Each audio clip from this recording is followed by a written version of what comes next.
Hi, my name is Matt MacKenzie. I'm a Métis playwright from Treaty 6 territory, which is the traditional stomping grounds of the Cree, Papache, Saulteaux, Stoney, Nakota Sioux, and Métis.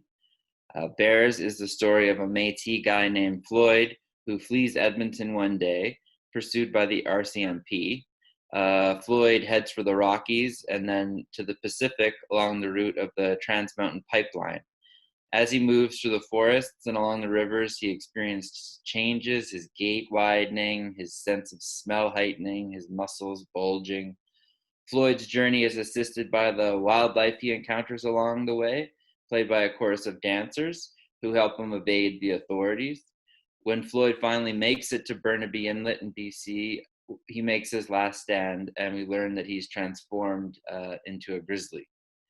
Many theater writers have called Bears a protest play, but I see it more as a love letter to the natural world in British Columbia and Alberta.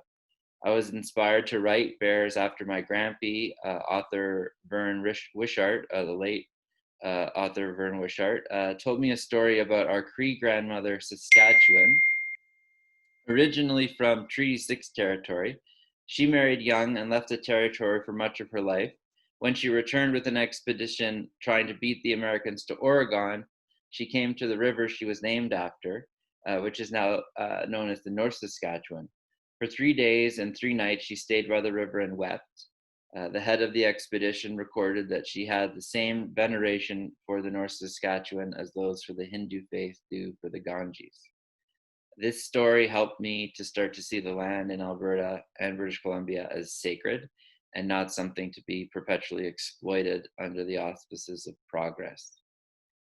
Bears has played to over 15,000 people across the country in most major cities and in many Indigenous communities. Bears has received numerous awards and accolades, but my favorite response was from an elder in Saddle Lake First Nation who said to me, "Love the play. Fuck those fucking pipelines, eh?" So now I'm just going to read a little bit from the play. Uh, I've included a little excerpt of like the opening bit where Floyd is suddenly caught in a spotlight with the chorus, and we learn that he's on the run.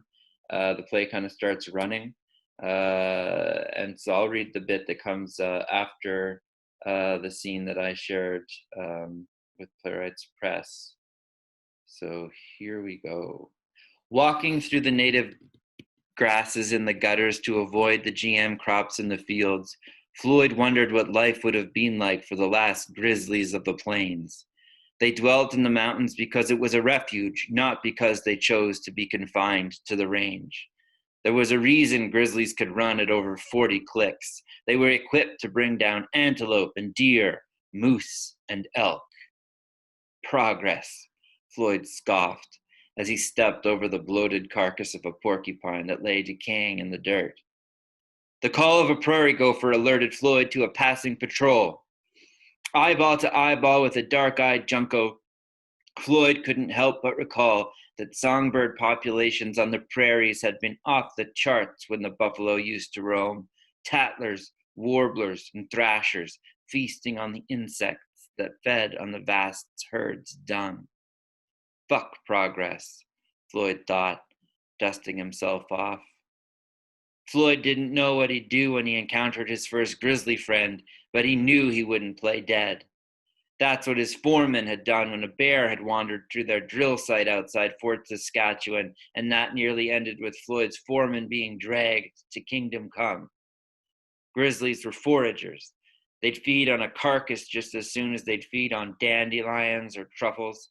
If you encountered a grizzly in the wild, you either had to clear out or try and stand your ground, Floyd reaffirmed, because there's no such thing as neutral in the bear world.